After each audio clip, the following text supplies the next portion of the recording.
For more resources, visit rymonline.org. One, two, three.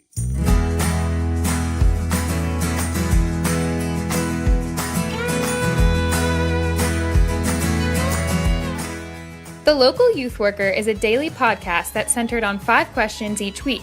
Ranging from the practical to the professional, we're looking for answers to the questions you're asking. Whether you're in full-time, part-time, or even volunteer youth ministry, this podcast is for you.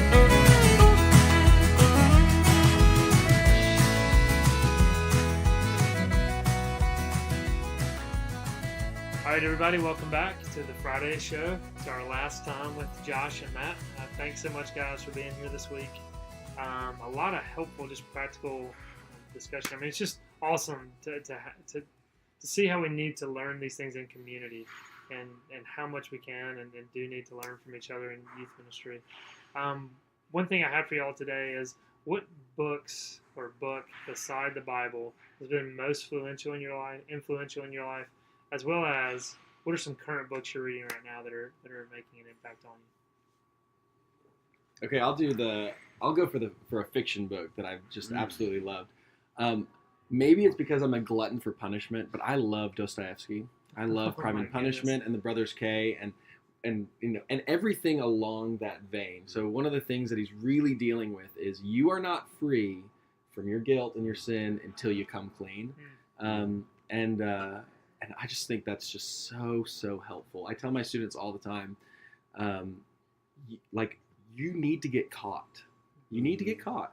And you're going to get caught. You're either going to get caught now or you're going to get caught when it's too late. And so get caught now. Come clean now. And just deal with your junk, that's going on between you and God and you and others. And that's a huge theme in all of Dostoevsky's work. And that's part of his life story. I mean, he gets sent to the gulags and becomes a believer. And so that's one of the reasons why his characters, have to get punished. Crime and punishment. They get punished, and then they walk into freedom. And so that's just a book that's those themes are hugely influential in my life. Yeah, and that probably ties into your quote. What was it? You're gonna fail, so go ahead and try. You're gonna fail, so go ahead and try. So maybe some correlation there. I don't know. You're gonna be punished, so you might as well try. I wish I had really something that highbrow, but comic books are fun. Yeah, I know. So there's these TV shows. There's all these memes I read. I would say there's been a real practical book that I mentioned maybe I think on Monday or something, but Sustainable Youth Ministry is by far the best practical youth ministry book I've ever read. It's hands down so helpful, so practical, and if you haven't read it, then you're really missing out. Yeah, it's good stuff. There's another book that I read that was really kind of practically helpful. It's called Dodgeball Theology, and I don't remember the author's name anymore, but basically it was really helpful because he said he had been doing youth ministry for a long time, and he had taken this tact of really teaching the kids a lot of serious, heavy stuff, and the kids were bored out of their minds. And he talked to the kids about it one time. So what's the deal? And he's like, you know what? We're like kids. We want to have fun. And he realized that, we have to recognize both what we need to teach our kids, but also the fact, like you said, Matt, that kids are kids. And kids being kids, they need to do things that are fun and will really give them life. And so the author of the book, Dodgeball Theology, is Blair Spindle, and it was really helpful for me when I was just starting youth ministry. A theological book that I think is really, really helpful is Delighting in the Trinity by Michael Reeves, and I give this to kids all the time. It's so helpful for kids who I don't think have any concept or any real framework of how to think about who God is as triune.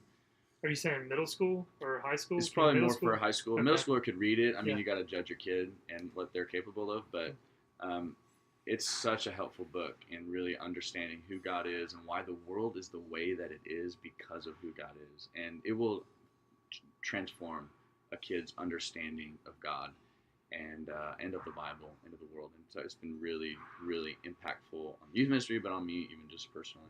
It's good to hear you say that. I remember Tim Challies gave a big review of that book and just said it was one of the clearest, kind of simplest, concise, just dealing with the doctrine of the Trinity. So it's been on my to-read list for a while, and I just haven't gotten around to it. So I think you just bumped it up a little bit. A couple of theological or more theological works, or practical ministry works. One of them is The Pundit's Folly. That's an old book by Sinclair Ferguson, but it's just an exposition, a very simple exposition on Ecclesiastes. And the reason I think Ecclesiastes is so helpful for our culture is because it's the vanity of vanities that the preacher talks about in Ecclesiastes is the closest, I think, that we come to in the Bible to explain our world, our present cultural moment that we live in. And so getting a feel for the world that we live in through Ecclesiastes and how God moves us through the vanity that we all kind of experience and feel, and then brings us, to Christ. Ultimately, Dr. Ferguson does a really good job of doing that in that book. He's okay, Dr. Ferguson. He's written a few books, right? Yeah, I think he knows what he's talking about. And I give that book out to my graduating seniors and have them read it most every year. And then another book, The Prodigal God by Tim Keller. I think getting into our kids are religious, right? Most of the kids that we have in youth ministry grew up with religion. Yeah. And so, but that doesn't necessarily mean that they are in love with God. It means oftentimes that they're able to put on a good show and look good. Absolutely. And so understanding what's going on in the dynamics of that we're wayward when we're near God sometimes, and we're wayward when we're far away from God. And, really getting into those dynamics is so helpful, I think, in ministering to a student. Yeah, I remember getting The Prodigal God when we were taking our students on a mission trip, and we were driving from Mississippi to Colorado. And so it was 22, 23 hours, and just devouring that book on the way up there and on the way back. And that was a phenomenal book. It's one I've said I'm going to go back and pick up one of these days. But yeah, it's excellent. Anything else to add to that?